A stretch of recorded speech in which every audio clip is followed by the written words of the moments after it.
Why do survival horror series eventually go co-op action? Why? In Dead Space 3, we once again take control of Isaac. Now a mentally broken and abandoned man, he's been living a low-key life in an attempt to hide from the powers that would try to find him. But, of course, that doesn't exactly work out too well. Eventually, he's found and warned that another party is looking for him and that his ex, Ellie, yup, that Ellie, needs his help on a mission to a new planet to stop yet another marker-related disaster. My mans can't get any peace. Pros: cool alien necromorphs, big boomy guns. Still has a pretty interesting story. Extra content for those who choose to play co-op. Cons: felt like the single player was more of an afterthought, much more action-oriented than the others, which were already decently actiony for survival horror. Gets rid of the inventory management completely. The crafting system is, personally,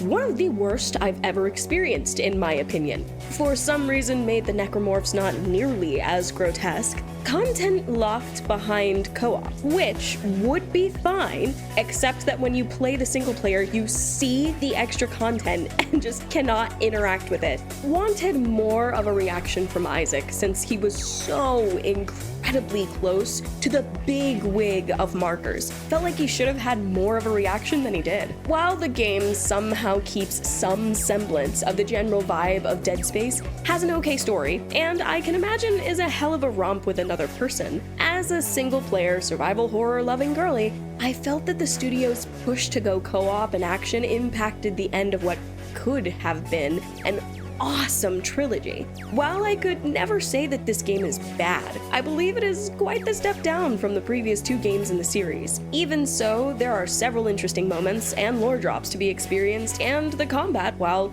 ever upsetting that they stripped it down from what it was, still feels very solid and makes for a more action-oriented playstyle that I'm sure many people would find enjoyable. Ultimately, not my fave of the series, but I'll give it 5.5 out of 10 bites. I wonder what a remake of this would look like.